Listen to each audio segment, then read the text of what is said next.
श्री शिवाय नमस्तुभ्यम। हर हर महादेव। राधे राधे दोस्तों, कैसे हैं आप सभी। उम्मीद करते हैं आप सभी एकदम बढ़िया होंगे, खुश होंगे। भोलेनाथ की कृपा आप सभी के ऊपर हमेशा बनी रहे। दोस्तों, सावन मास की कथा अध्याय 7। तो चलिए आप सभी को आज सुनाते हैं। सावन मास का आज है 7वां दिन। तो आप सभी को 7वां अध्याय की कथा चलिए सुनिए, वीडियो में आगे बने रहिएगा। और अगर कथा पसंद आए दोस्तों तो हर हर महादेव कमेंट में जरूर लिख दीजिएगा। ईश्वर बोले, हे संत कुमार, अब मैं अति उत्तम भौम व्रत का वर्णन करूंगा, जिसके अनुष्ठान करने मात्र से वैधव्य नहीं होता है। विवाह होने के पश्चात 5 वर्षों तक यह व्रत करना चाहिए। इसका नाम मंगला गौरी व्रत है। यह पापों का नाश करने वाला है और विवाह के पश्चात प्रथम सावन शुक्ल पक्ष में यह मंगलवार को यह व्रत आरंभ कर देना चाहिए। केले के खंभों से सुशोभित एक पुष्प मंडल बनाना चाहिए। उसे अनेक प्रकार के फलों तथा रेशमी वस्त्रों से सजाना चाहिए। उस मंडप में अपने सामर्थ्य के अनुसार देवी की स्वर्णमयी अथवा अन्य धातु की बनी प्रतिमा स्थापित करनी चाहिए। उस प्रतिमा को 16 उपचारों से, 16 दुर्वा दलों से, 16 चावलों से तथा 16 चने की दालों से मंगला गौरी नामक देवी की पूजा करनी चाहिए और 16 बत्तियों से 16 दीपक जलाने चाहिए। दही तथा भात का नैवेद्य भक्ति पूर्वक अर्पित करना चाहिए। देवी के पास ही पत्थर का सील तथा लोहा स्थापित करना चाहिए। 5 वर्ष तक इस प्रकार से करने के पश्चात उद्यापन करना चाहिए। और इसकी उद्यापन की विधि आप सुनिए। माता को वायन प्रदान करना चाहिए। इसके बाद 16 सुहागिनों को प्रयत्न पूर्वक भोजन कराना चाहिए। हे विप्र, इस विधि से व्रत करने पर 7 जन्मों तक सौभाग्य बना रहता है और पुत्र आदि के साथ संपदा विद्यमान रहती है। संत कुमार बोले, सर्वप्रथम इस व्रत को किसने किया था और किसको इसका फल प्राप्त हुआ। हे शंभो, जिस तरह से मुझे इसके प्रति निष्ठा हो जाए, कृपा करके वैसे ही आप बताइए। ईश्वर बोले, हे संत कुमार, पूर्व काल में कुरु देश में श्रुतिकृति नामक एक विद्वान, कृतिशाली, शत्रुओं का नाश करने वाला, 64 कलाओं का ज्ञाता तथा धनु विद्या में कुशल राजा हुआ करता था। पुत्र के अतिरिक्त अन्य सभी शुभ चीजों उस राजा के पास थी। अतः वह राजा संतान के विषय में अत्यंत चिंतित था और जब ध्यान पूर्वक देवी की आराधना करने लगा, तब उसकी कठोर तपस्या से देवी प्रसन्न हो गई और उसे यह वचन बोली, हे सुवत्र, आप वर मांगो। श्रुतिकृति बोला, हे देवी, यदि आप मुझ पर प्रसन्न हैं तो मुझे सुंदर पुत्र दीजिए। हे देवी, आपकी कृपा से अन्य किसी भी वस्तु का अभाव नहीं है। उसका यह वचन सुनकर पवित्र मुस्कान वाली देवी ने कहा, हे राजन, तुमने अत्यंत दुर्लभ वर मांगा है, फिर भी कृपावश में मैं तुम्हें यह वर अवश्य दूंगी। किंतु हे राजेंद्र सुनिए, यदि परम गुणी पुत्र चाहते हो तो वह केवल 16 वर्ष तक ही जीवित रहेगा, और यदि रूप तथा विद्या से विहीन पुत्र चाहते हो तो दीर्घजीवी होगा। देवी का यह वचन सुनकर राजा चिंतित हो उठा और पुनः अपनी पत्नी से परामर्श करके उसने गुणवान तथा सभी गुण लक्षणों से संपन्न 16 वर्ष की आयु वाला ही पुत्र मांगा। तब देवी ने भक्ति संपन्न राजा से कहा, हे नृपनंदन, मेरे मंदिर के द्वार पर आम का वृक्ष है, उसका एक फल लाकर मेरी आज्ञा से अपनी भार्या को उसे भक्षण करने हेतु प्रदान करो, जिससे वह शीघ्र ही गर्भ धारण करेगी, इसमें संदेह नहीं है। प्रसन्न होकर राजा ने वैसा ही किया और उसकी पत्नी ने गर्भ धारण किया। 10वें महीने में उसने देवतुल्य सुंदर पुत्र को जन्म दिया। तब हर्ष तथा शोक से युक्त राजा ने बालक का जन्मोत्सव मनाया और शिव का नाम स्मरण करते हुए उसका नाम चिरायु रखा। इसके बाद पुत्र के 16 वर्ष होने पर पत्नी सहित राजा चिंता में पड़ गए और वो विचार करने लगे कि यह पुत्र बड़े कष्ट से प्राप्त हुआ है और मैं इसकी दुखद मृत्यु को अपने सामने कैसे देख सकूंगा। ऐसा विचार करके राजा ने पुत्र को उसके मामा के साथ काशी भेज दिया। प्रस्थान के समय राजा की पत्नी ने अपने भाई से कहा कि कार्तिक का वेश धारण करके आप मेरे पुत्र को काशी लेकर जाइए। मैंने भगवान मृत्युंजय से पूर्व में पुत्र के लिए प्रार्थना की थी और कहा था कि हे विश्वेश, आप जगतपति की यात्रा के लिए मैं उस पुत्र को अवश्य भेजूंगी। अतः आप मेरे पुत्र को आज ही लेकर जाइए और सावधानी पूर्वक इसकी रक्षा कीजिएगा। अपनी बहन की बातें सुनकर वह भांजे के साथ चल पड़ा। कई दिनों तक चलते चलते वह आनंद नामक नगर में पहुंचा। वहां सभी प्रकार की समृद्धियों से संपन्न वीरसेन नाम वाला राजा रहता था। उस राजा की एक स्वर्ण लक्षण संपन्न युवावस्था प्राप्त मनोहर तथा रूप लावण्यी मंगला गौरी नामक कन्या थी। सभी उपमानों को तुच्छ करके सौंदर्य अभिवृद्धि को प्राप्त कर वह कन्या किसी समय सखियों के साथ नगर के उपवन में क्रीड़ा करने के लिए गई हुई थी। उसी समय वहां चिरायु तथा उसके मामा दोनों पहुंच गए और उन कन्याओं को देखकर उनकी लालसा से वहीं विश्राम करने लगे। इसी बीच विनोद पूर्वक क्रीड़ा करती हुई उन कन्याओं में से किसी एक ने कुपित होकर राजकुमारी को कुवचन कह दिया। तब उस अशुभ वचन को सुनकर राजकुमारी ने कहा, तुम अनुचित बातें क्यों बोल रही हो? मेरे कुल में तो इस प्रकार का कोई नहीं है। मंगला गौरी की कृपा से तथा उनके व्रत के प्रभाव से विवाह के समय जिसके सर पर मेरे हाथ से अक्षत पड़ेंगे, हे सखी, वह यदि अल्प आयु वाला होगा तो वह भी चिरंजीवी हो जाएगा। इसके बाद वह सभी कन्याएं अपने अपने घर चली गई। उसी दिन राजकुमारी का विवाह था। बाहिक देश के धृतधर्मा नामक राजा के सुकेतु नाम वाले पुत्र के साथ उसका विवाह निश्चित किया गया। वह सुकेतु विद्याहीन तथा कुरूप और बहरा भी था। सुकेतु के साथ आए हुए उन लोगों ने विचार किया कि इस समय कोई दूसरा श्रेष्ठ वर लेकर जाना चाहिए और विवाह संपन्न हो जाने के बाद वहां सुकेतु पहुंच जाएगा।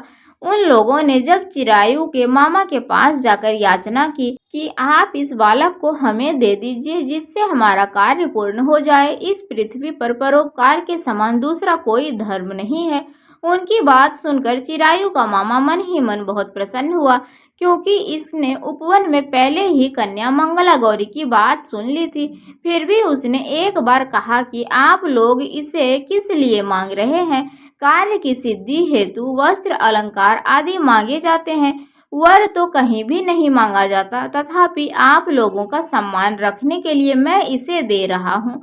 इसके बाद चिरायु को वहां ले जाकर उन लोगों ने विवाह संपन्न करवा दिया। सप्तपदी आदि के हो जाने पर रात्रि में शिव पार्वती की प्रतिमा के समक्ष उस चिरायु ने हर्ष युक्त होकर मंगला गौरी के साथ शयन किया। उसी दिन चिरायु के 16 वर्ष पूर्ण हो चुके थे और अर्धरात्रि में साक्षात काल सर्प रूप में वहां आ गया। इसी बीच संयोगवश राजकुमारी जाग गई। उसने उस महासर्प को वहां देखा और वह भय से व्याकुल होकर कांपने लगी। तभी उस कन्या ने धैर्य धारण 16 उपचारों से सर्प की पूजा की और पीने के लिए उसे दूध दिया। उसने दीनता भरी वाणी में उस सर्प की प्रार्थना तथा स्तुति की।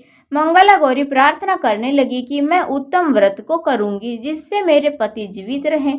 ये जिस तरह से चिरकाल तक जीवित रहें, आप वैसा कीजिए।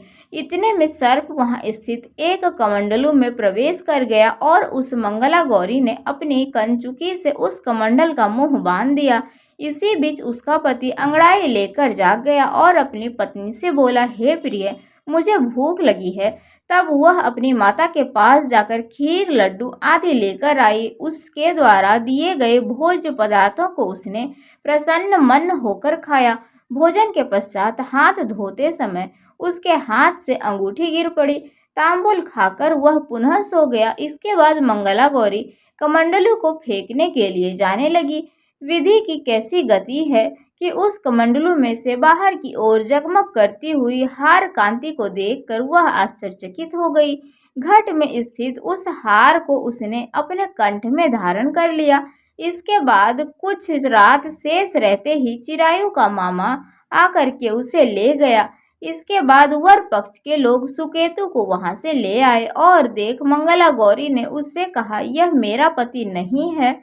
तब उन सभी ने उनसे कहा, हे सुभे, तुम यह क्या बोल रही हो? यहाँ तुम्हारा कोई परिचय का हो तो उसे हम लोगों को बताओ। मंगला गौरी बोली, जिसने रात्रि में 9 रत्नों से बानी अंगूठी दी है, उसकी उंगली में इसे डालकर परिचायक निशानी देख ले। मेरे पति ने रात्रि में मुझे जो हार दिया था उसके रत्नों का समुदाय कैसा है, इस बात को यह बताएं, यह तो कोई अन्य ही है। इसके अतिरिक्त रात्रि में आम सींचते समय उनका पैर कुमकुम से लिप्त हो गया था। वह मेरी जांघ पर अब भी विद्यमान है, उसे आप लोग शीघ्र देख लें। साथ ही परस्पर रात में भोजन आदि जो उन्होंने कुछ ग्रहण किया उसे भी यह बता दें, तब यह निश्चित ही मेरा पति है। इस समय उसका वचन सुनकर सभी ठीक है कहने लगे, किंतु जब एक भी बात ना मिली तब सभी ने सुकेतु को उसका पति होने से निषेध कर दिया और वर पक्ष वाले जिस तरह से आए थे उसी तरह से चले गए। उसके बाद अपने वंश को बढ़ाने वाले महान यश से संपन्न तथा परम मानसवी मंगला गौरी के पिता ने अन्नपान आदि का शस्त्र चलाया। उन्होंने वर पक्ष का वृतांत कानों कान सुन लिया कि स्वरूप से कुरूप होने के कारण लोगों के द्वारा किसी अन्य को वर के रूप में आदर पूर्वक लाया गया था। तब उन्होंने अपनी कन्या को पर्दे के भीतर एक कक्ष में बिठा दिया।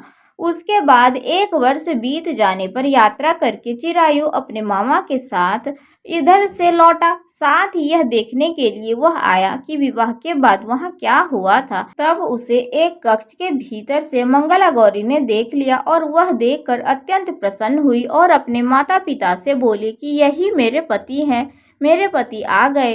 राजा ने अपने सुहज्जनों को बुलवाकर पूर्व में कहे गए सभी परिचायकों को निशानी के स्वरूप देखकर मंद मुस्कान वाली अपनी कन्या चिरायु को सौंप दी। राजा ने शिष्ट जनों को साथ लेकर विवाह का उत्सव भी करवाया। इसके बाद राजा वीरसेन ने वस्त्र आभूषण आदि सेना घोड़े रथ और अन्य भी बहुत सारी चीजें देकर उन्हें विदा किया। उसके बाद कुल को आनंदित करने वाला वह चिरायु पत्नी तथा मामा को साथ लेकर सेना के साथ अपने नगर पहुंचा। लोगों के मुख से उसे आया हुआ सुनकर उसके माता पिता को विश्वास ही नहीं हुआ। उन्होंने सोचा कि प्रारब्ध अनत्या कैसे हो सकता है। इतने में वह अपने माता पिता के पास आ गया और स्नेह से परिपूर्ण वह चिरायु भक्ति पूर्वक उनके चरणों में गिर पड़ा। तब अपने पुत्र का मस्तक चूमकर उन दोनों ने परम आनंद प्राप्त किया। पुत्र वधू मंगला गौरी ने भी सास ससुर को प्रणाम किया। तब सास ने उसे अपनी गोद में बिठाकर सारा वृतांत शीघ्रता पूर्वक पूछने लगी। हे महामुने, तब पुत्र वधू ने भी मंगला गौरी के उत्तम व्रत महात्म्यम तथा जो भी कुछ घटित हुआ था वह सब वृतांत बताया। हे संत कुमार, मैंने आपसे इस मंगला गौरी व्रत का वर्णन कर दिया। जो भी कोई इसका श्रवण करता है अथवा जो कोई भी इसे कहता है उसके सभी मनोरथ पूर्ण हो जाते हैं, इसमें संदेह नहीं है।